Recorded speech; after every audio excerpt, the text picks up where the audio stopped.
Tracy Garrad, welcome to the Development by David podcast. How are you? I'm good, thank you. Good to be here. Oh, I'm so excited. You're a total role model for me. But I want to ask, when people ask, what do you do? How do you bring that to life? um, yeah, I mean, I suppose my passion over the last 25 years has been uh, to try and bring what I think are my strengths to the fore. So I love to run businesses that place as much importance upon um, the well-being and the outcomes for their customers and on their staff as on their financials. Um, I love to take something good and make it even better. And I love to bring out the best in people and help people achieve their potential. So every day that I can be in a role where I can do all of those things is, a joy. And so I mostly enjoy myself every day. I try to do the same too, Tracy. You hold a position as CEO of Aviva Canada, former CEO of AXA Hmm. Health in the UK, and you are three times financial services CEO. Like I can imagine the listeners hearing that, hearing how you present yourself, and might have a predisposition of the traditional path you took to get there. Perhaps they might suggest that you were born into an affluent home, went through a private schooling system, followed by an Oxford or Cambridge, and then the reward that you were gifted with was like a management fast track scheme straight to leadership. But that couldn't be further from the case, right? Can you take me back to Blackpool, Tracy? No, yeah, yeah. So I grew up in a council house in Blackpool in one of the estates there that I didn't know at the time, because when you're a child, you only know what's in front of you and you have no comparisons. But now I know, and for a number of years I've known that, it was one of the most poverty stricken areas of Blackpool. And indeed, Blackpool has some really deep pockets of deprivation on a national scale.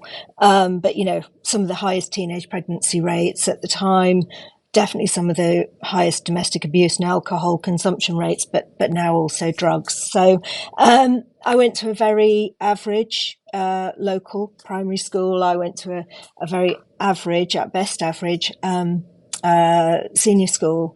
My parents split up pretty acrimoniously when I was about 11, and we ended up being a single parent family. Because of the way that my parents split up, we moved to the other end of the country, almost in the clothes that we stood up in. And then several years later, when I was 17, my mother died, and I became both parents to my four younger siblings.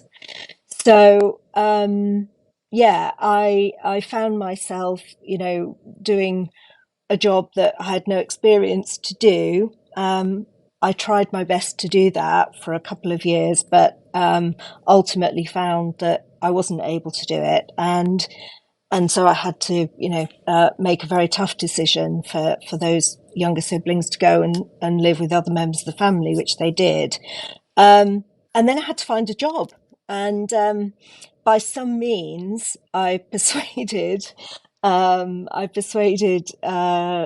Stephanie, who I went to work for, that she should employ me when I had no relevant experience at all. And I went into quite a basic customer service job. And I was so fortunate that within a few short weeks of going to work for her, she spotted something and took me aside and asked me, how I'd come to be there. And that was a moment that changed my life. What do you think it was at that young age that she spotted in you that maybe you had never spotted in yourself? Well, I think that being propelled into adulthood at 17 um, actually, gave me some life skills that were way beyond my years. And I've often said since that it was my first experience of leadership. I just didn't know it at the time. And why do I say that? Well, because I had to very quickly craft a vision for my younger siblings that tomorrow could be better than today. I had to negotiate for resources. I had to problem solve. I had to apply discipline at the same time as being compassionate and try and bring out the best in them. I had to inspire them that we could all get on with our lives and not be defined by, those early years that we'd found ourselves in. And I think those are all leadership traits. So I think she probably saw some of that, even if I didn't see it in myself. Um, and I've had a lifelong curiosity, where just doing what was asked of me was never quite enough for me. I always had to understand a little bit more about why. And so, within 3 weeks of being in her team, I was making process improvement suggestions and things that, people who'd been there for years and years had just never done. And so she spotted a spark of initiative, I think, probably a maturity that to her was somewhat inexplicable. And therefore that sparked her curiosity. And for some reason, and to this day, I don't really know why, when she asked me that question about what are you doing here? Why are you not at university? I felt enough trust in her to unburden myself and tell her my story. And she immediately leapt into action and persuaded this quite small company to support me financially and in terms of giving me time to go back into education and to get my first business and finance qualification. They gave me paid time off and they paid for my studies. And I did a couple of evenings a week as well as the day off that they gave me. So I mean, and I hold that dear now in terms of being prepared to take a bet on somebody if you see something sparky, even if they don't come from the traditional background that you might expect for the role that you're recruiting for. So I kind of try to live that and play that forward myself. Super inspiring stuff. I remember reading that in your teens, you were offered a private schooling scholarship. You passed the entry exams, and your father said to you that you shouldn't or couldn't go because of the cultural, Yes. I guess, the cultural predisposition of what private schooling is, and that you might become too big for your boots. How did that play an effect on you and Yeah. your fabric of your mind? Yeah. I mean, I remember at the time when my teacher, Miss Brown, took me to one side at the end of the day, at, as I say, a very regular, primary school in Blackpool, and gave me a letter to take home to my parents. And I thought I was in trouble. I was kind of, well, what is it? And she said, well, discuss it with your parents, and then we'll talk about it afterwards. And when I got home and I showed my mother, she was absolutely, delighted, like, wow. But my dad was not so happy. And anyway, we did go, and I did sit the exam. I don't know to this day whether my father knew I'd actually sat the exam. And I passed. And but yeah, it was a source of consternation, and ultimately, yeah, my father would not let me go. And people have often asked me, do I wish my life had been different? And I'm quite philosophical that all of the experiences that I've had have made me who I am and what I am. So the only thing I probably would change is that I'd love for my mother not to have died when I was 17. But in all other regards, I'm quite philosophical that I I wouldn't be the person I am today, arguably, had I not had the path that I've had and the experiences that I've had. They make me who I am. Um, but yes, quite an interesting dynamic, that one. I love how being transparent in the workplace to your first role model, Stephanie, unlocked this new trajectory that you have been on, from bathroom sales to CEO at many financial services institutions.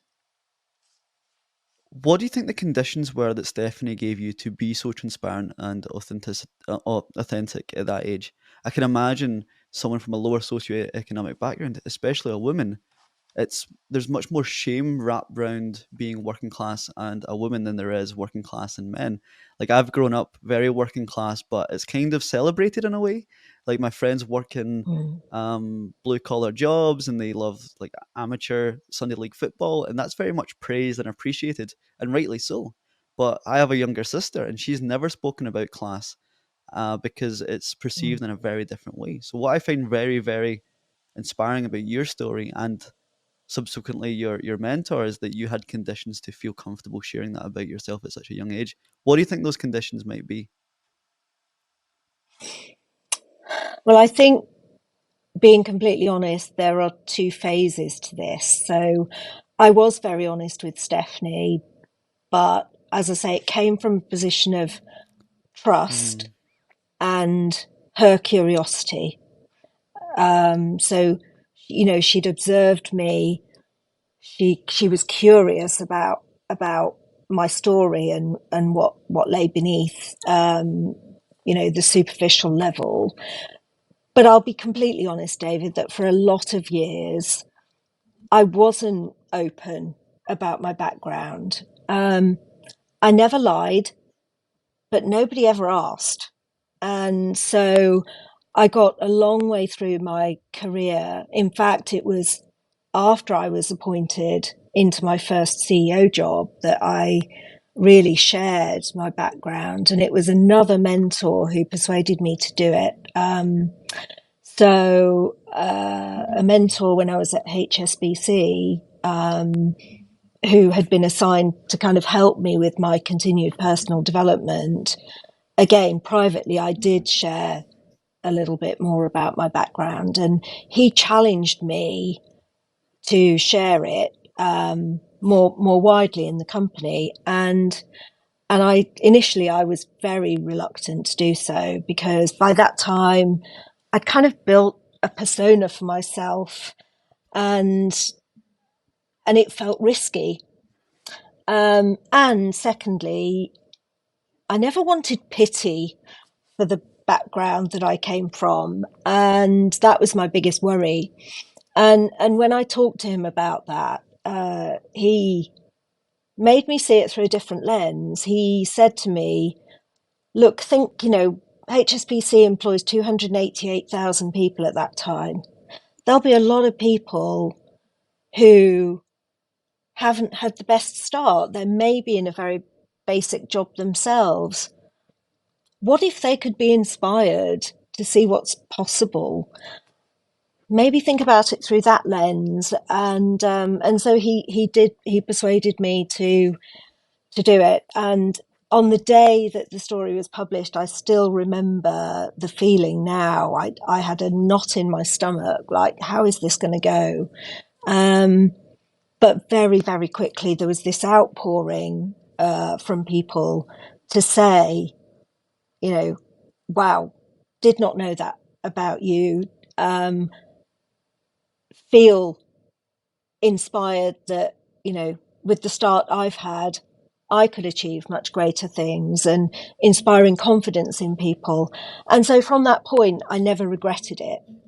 But it felt like a very risky thing to do at the time. And I remember being very daunted about it.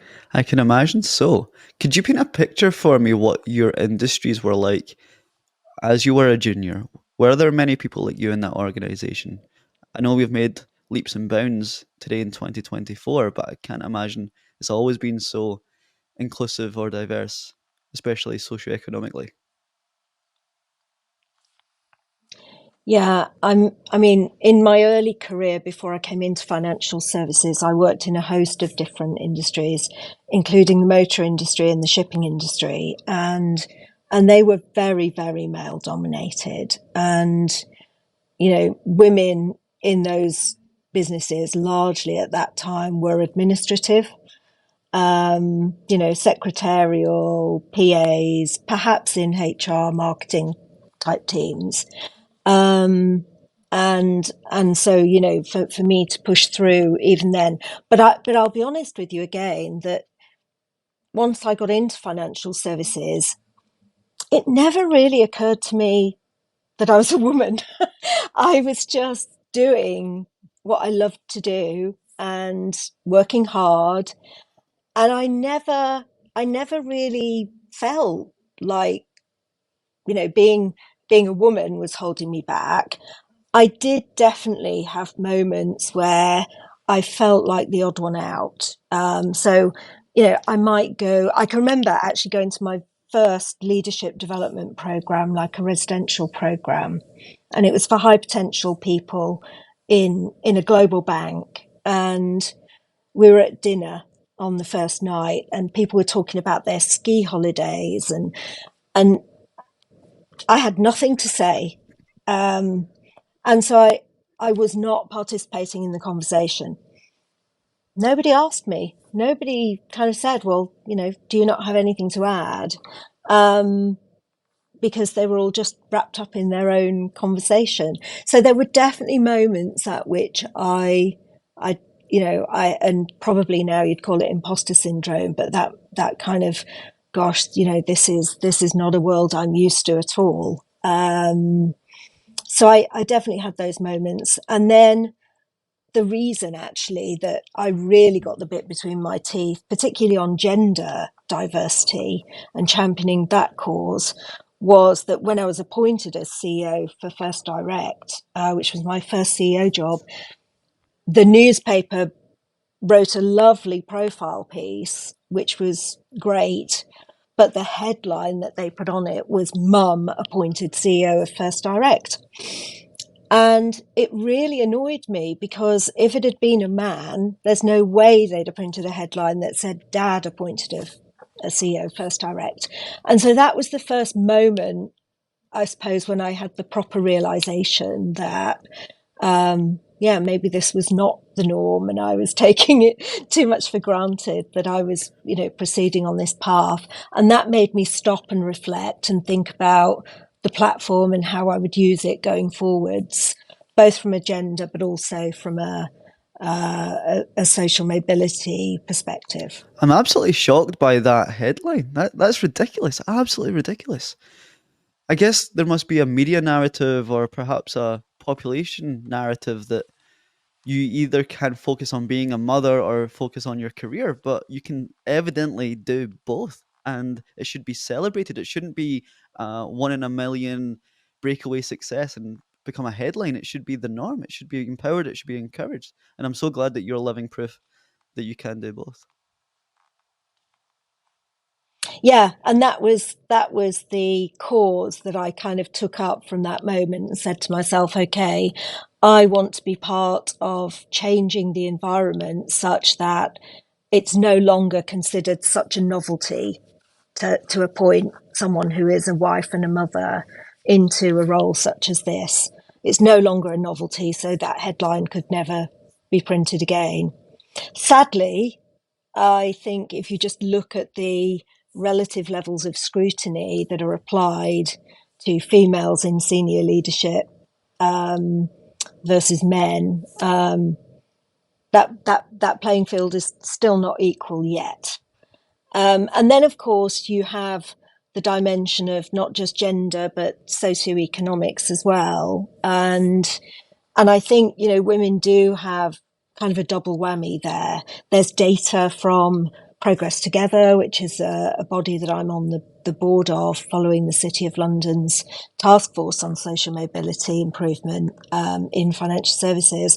There's definitely data that shows that, women from a lower socioeconomic background are progressing more slowly than women from a higher socioeconomic background, and slower still than men from either. And so I think we have to rise to that challenge and understand some of those barriers and work to remove those barriers along the way.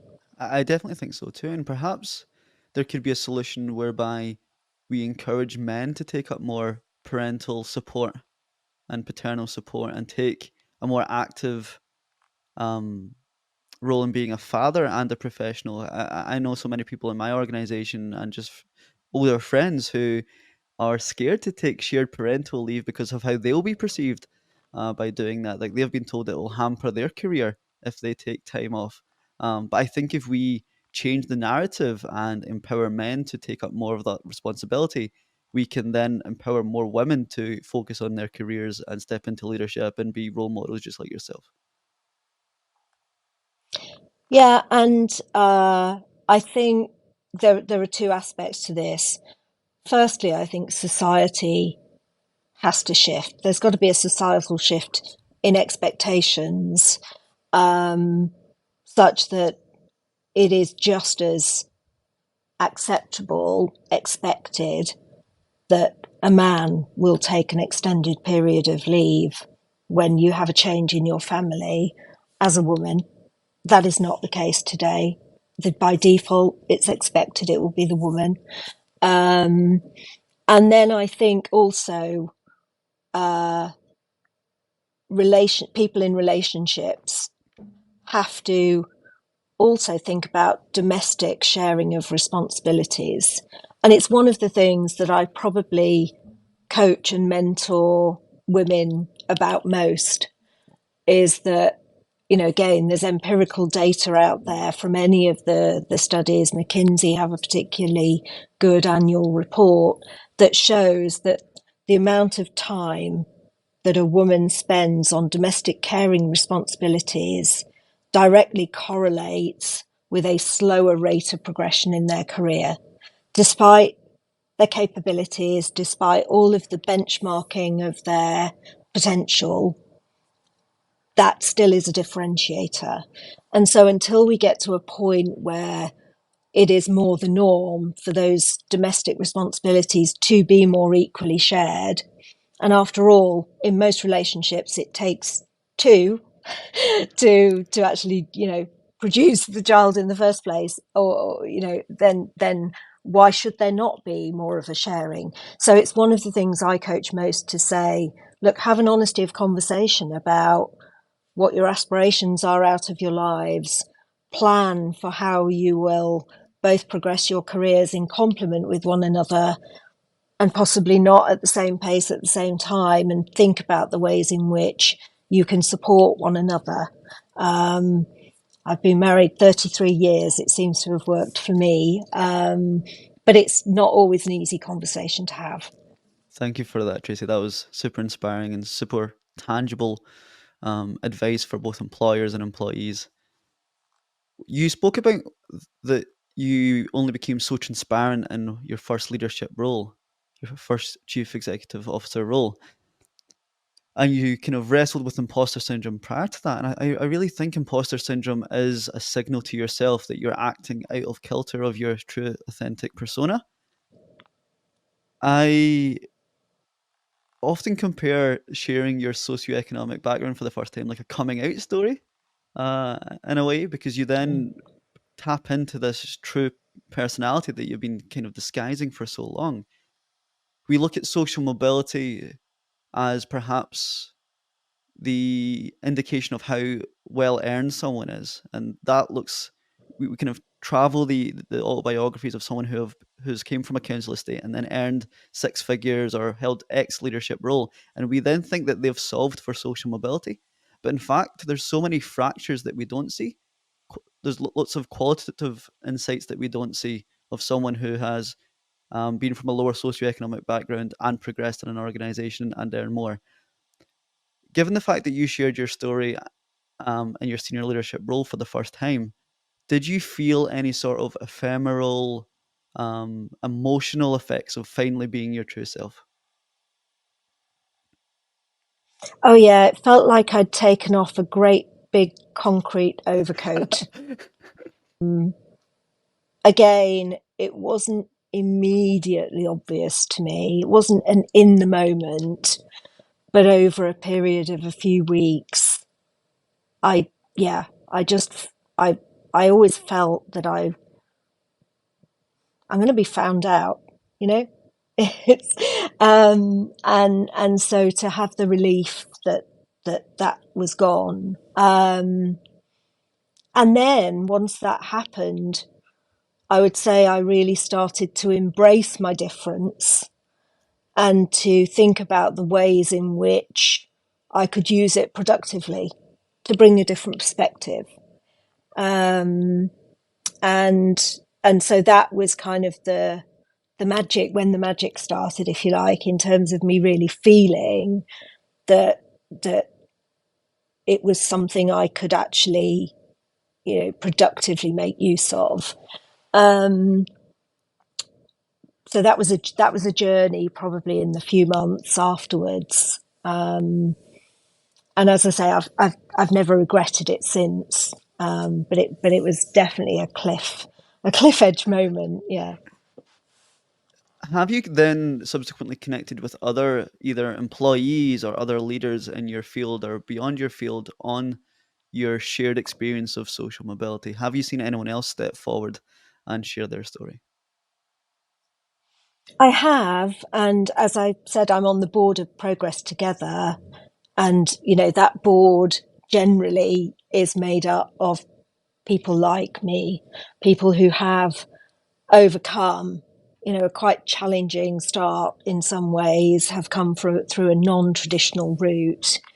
The worrying thing, though, is that for every one of the individuals that I can identify and that is in my network of people who have come forward and told their story, I probably know 5 who actually come from the same background but have said to me privately, I just can't do that. I just, it feels too risky, and I'm not willing to do that. So there are more of us out there than you might think. And I do, part of my encouragement, when people say that, is, of course, it has to be a very individual decision. I would never put pressure upon somebody to do it, but I share with them, that sense of freedom that I felt after I did that, and how much feedback I've had over the years about how inspiring it has been for others to believe, it's like you can't become something that you can't see. So to have role models is so important.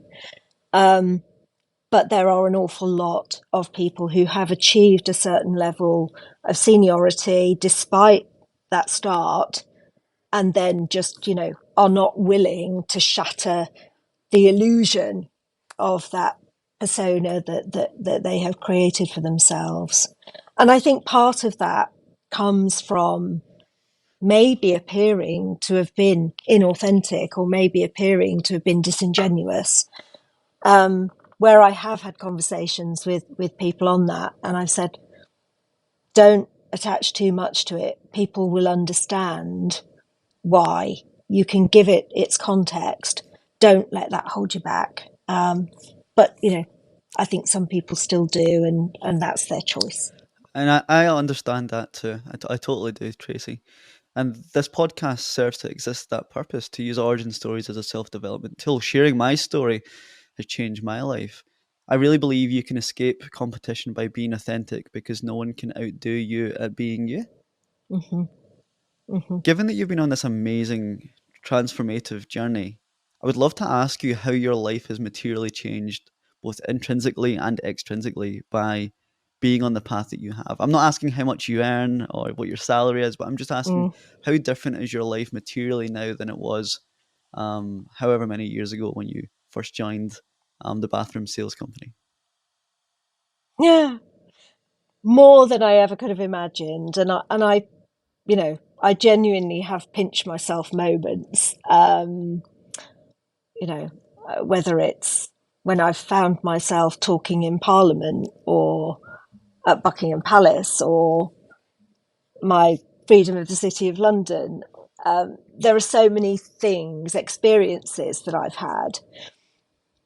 But more than that, that coming right back to the start of this conversation, that I can do a job that I love every day, that allows me to bring my background, my experience, my uniqueness, if you like, to a role that I actually love is the biggest reward of all. It doesn't come without downsides. You know, I'm sure at some point you have talked to people who have also had the experience that I have of sometimes feeling ashamed of that success as well. Um, and I can think over the years of a number of times when I've been reticent to invite people from my early years into my life because I kind of feel ashamed of how much I do have.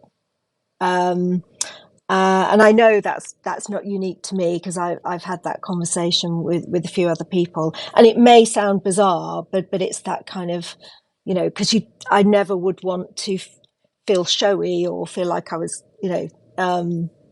gloating over that achievement, and that's a real balance, that's something that I'm still conscious of today.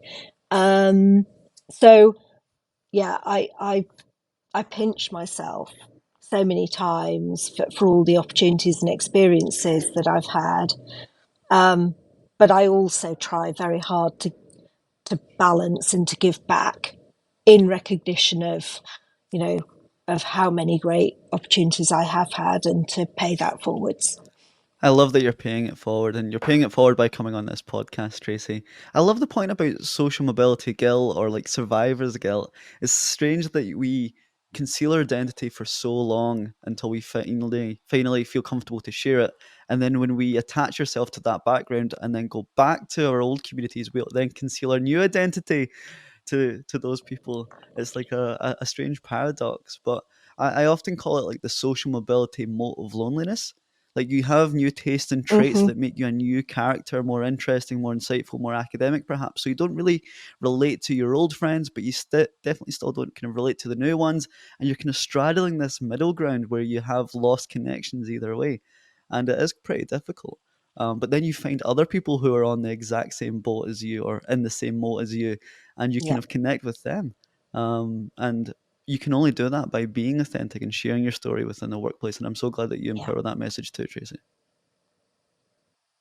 yeah. And I that's a really good description because yeah, sometimes it can feel really lonely. Where do I fit? I I don't fit in that old world anymore, but sometimes I still, so I'm past that. I'm past that now, but that's a phase I definitely went through for sure. Tracy, I only have this podcast to make friends with people like you.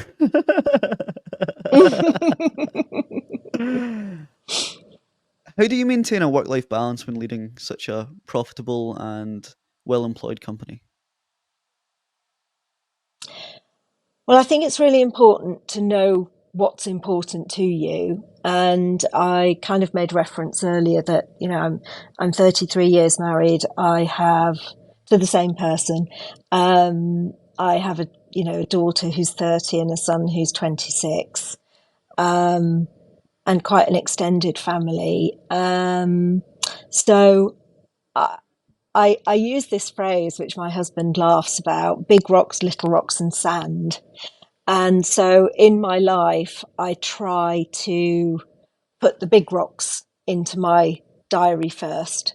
So, of course, there are big rocks from a work perspective and immovable things, but then I try to put the big rocks into the diary in terms of family time and ensuring that I can protect some time for us to, have a holiday together or I'm not being as good with my fitness regime. It has to be said right now, but the concept of big rocks, little rocks, and sand is that if you have a container, if you pour the sand in first, which is the tiny minutia, you'll never actually fit the big rocks in. If you put the big rocks in, then you can put the smaller rocks in and the sand, and you can fit much more into the vessel by doing it in the right order. And so I try to follow that principle a little bit.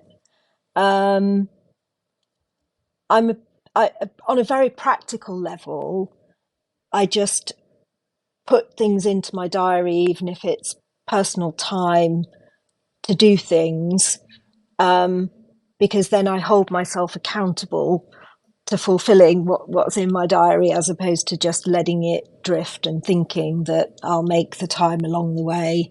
So I suppose I'm quite methodical in that respect. And I'm very fortunate as well that my husband is my conscience too. So if it's getting a little bit out of balance, he'll kind of, nudge me in the right direction, which is really helpful. I love those Because I insights. don't always get it right, however well intentioned. We're all human at the end of the day, right? And no, regardless Hmm. whether you're a leader at a financial services organization or you're an apprentice, we are all human. We are all flawed to some Hmm. degree, and we can make mistakes and have a Mm. day off or burn out or Yeah. rest a bit too much, perhaps. I want to ask about your recent geographical relocation. Given the fact that you grew up in one amazing holiday destination, Blackpool, and now have moved across the Atlantic to perhaps another, I know your career has probably taken you all around the world, and if not, at least around the UK. But now this is more of a permanent move, being domiciled in Canada. Was that a kind of scary, daunting transition to make for someone who has come from perhaps a insecure background geographically? Yeah, so I've spent, I suppose, 25 years or so now, uh, always in a state of flux, working in a change uh, landscape within my profession. And so I probably am more comfortable in changing landscapes and changing environments than many people. And change is kind of normal for me.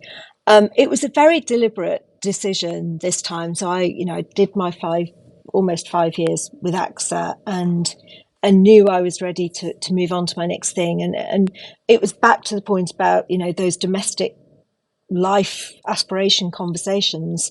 Bill and I sat down and said, well, you know, with I'm in my 50s now, with what I think is the runway ahead of me in terms of my career, for us in the life experiences we've had, what would be some interesting things to try and do in the next role that I take, that also talk to some of our personal aspirations. And so we're at the stage now where neither of us have, elderly relatives around. Unfortunately, he's lost both of his parents in the last few years.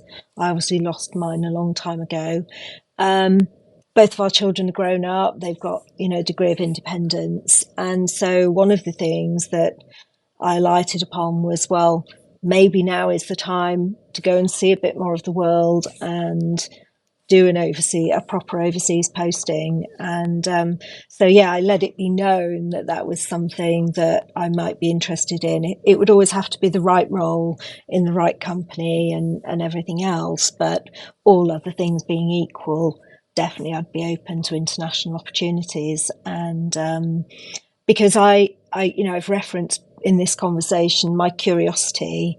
My curiosity is not fading in any way, and the opportunity to explore other cultures, to see other areas of the world.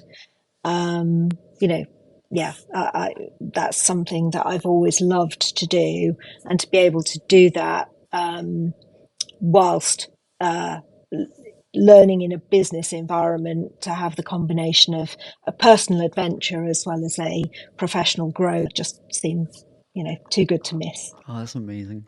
Have you seen better gender equality or socioeconomic equality in Canada? Are they doing something right that we're doing wrong? Are they more progressive or more regressive than us in the UK? How have you found your first experiences of equality over there? Yeah, it's so one of the things I observed when I did my reconnaissance visit in September in Toronto was, you know, the mix of ethnicities and the multicultural population that is very evident when you go into the shops and the restaurants and everything else.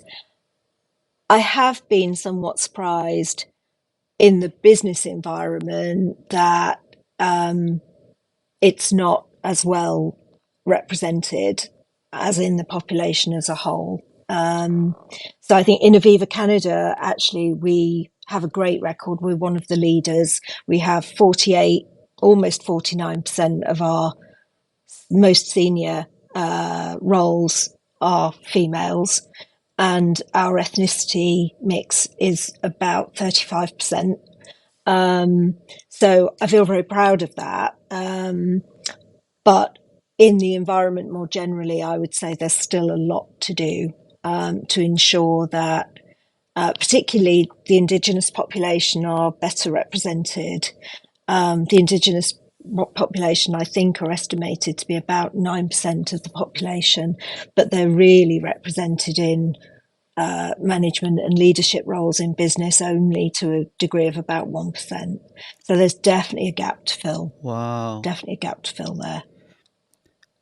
If you were to give a lesson or piece of advice to someone who might be very similar to young Tracy, a working class woman, perhaps in the north of England or somewhere like Scotland, and you were to give them a piece of advice or a lesson for the future, to give them hope that they can have a career just as exciting and as curious as yours, do you know what you would say to them? Anything's possible.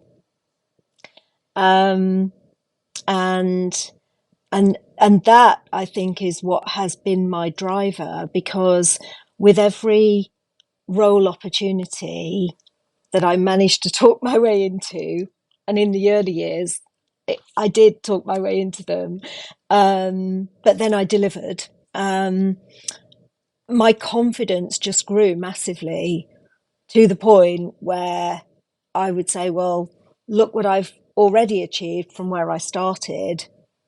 Where's the limit? Anything is possible, and I'll just keep striving for that next step. Or as Stephanie would say, you're looking for your next mountain, aren't you? Because we still are very regularly in contact, and so believe anything is possible. Work hard, look for mentors and support that can help you, because you will have wobbles along the way. You will need insight, you will need guidance about how to overcome certain challenges. And I consider myself very fortunate that, I have had good support from people who've invested time in me. But that will not always drop into your plate. You have to go out and look for it. And then I made a comment at a speech that I did last week, particularly for females. There's a great book called Nice Girls Don't Get the Corner Office. And it talks about society and the way that young girls are brought up to be very polite and never to ask for things. And so I say that's not true. And you don't need to wait to be asked. If you believe that you deserve something and that an ask is justified, be bold and be prepared to ask. And don't be the polite girl that doesn't ask for the things that she wants and needs and deserves. And Tracy, you're the living proof of the effect of that. For being bold, courageous, not asking for permission, but asking for forgiveness when you have taken leaps and bounds in your career. And I'm just so glad that I've had the opportunity to be on the other side of the microphone, being the curator of your story today. If I were to ask you, and I know you're such an optimist, if I were to ask you what the next decade of your industry might look like in terms of equality, equity, diversity, inclusion, what would you be hopeful for? That we have commitment to the follow through actions, from all the words that have been spoken. There's been a lot of pledges, there's a lot of charters, there's a lot of commitments made. But, the reason for the City of London Socio-Economic Task Force was that there is such a mountain to climb. You know, the data there from the Bridge Partnership is startling. Around 9% of the adult population in the UK went through an independent private school system, but around 89% of the C-suite role holders in financial services went through a private or independent education. That's a perverse inversion of the data. And so some correction to that is needed. Now, you'll always have some variance, you know, across the rest of UK business. It probably looks more like 35% of C-suite role holders went through a private or independent education. And you'd expect that, you know, the cream will rise to the top, you know, the best capability and everything else. But there's definitely a big correction to do. So there's been a lot of striving towards commitment targets. What I really hope for our industry is that over the next couple of years, we move the needle, because it's about momentum. You know, once you get a big rock rolling, then it gathers momentum and it gathers pace and it becomes the norm. And so I really hope that over this next couple of years, all the good work that we've been doing in the previous couple of years to raise awareness, to start to gather data, to start to understand the initiatives that work, the actions that get traction, to share those as best practice, to proliferate that, and that it's an important goal on the agendas of CEOs and heads of HR in all the big organizations. I'm really optimistic that we've got momentum now, and we just have to keep that going, such that in, you know, 5 years' time, we've got a real move from that baseline starting point in terms of socioeconomic penetration in the senior levels in financial services. And that will feel like something I can be really proud to have been part of. Tracy, I've loved this conversation. I've loved this podcast. You and Stephanie talk about your next big mountains. You seem like a seasoned mountaineer. What does the self or fully actualized version of Tracy look like? Will there ever be a peak of the mountain that you never get down from? I can't see myself ever fully retiring.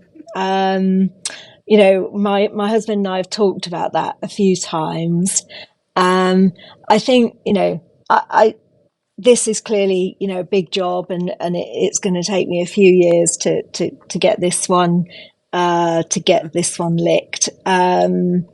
And then who knows, you know, but I won't ever stop working fully. At some point, you know, I will trail off executive, probably into non-executive, but I've got a big runway ahead of me. I'm only in my early 50s. And I will keep working for my good causes along the way. So I guess I'm pretty close to a fully self-actualized version of myself. You know, I love my family. We have, you know, I have a very functional family setup, which is not a given, you know, for somebody who has had the career that I've had. And I am able to spend time doing things that I love, doing things that are important to me, doing things that feel purposeful. And I'm having fun along the way. So yeah, it feels pretty close actually to a fully honed version of me. Yeah. I'm so glad to hear that. Tracy, thank you for all that you do in your leadership, and thank you for coming on the Development by David podcast today. It's been my absolute pleasure. And yeah, I hope it's helpful to your listeners.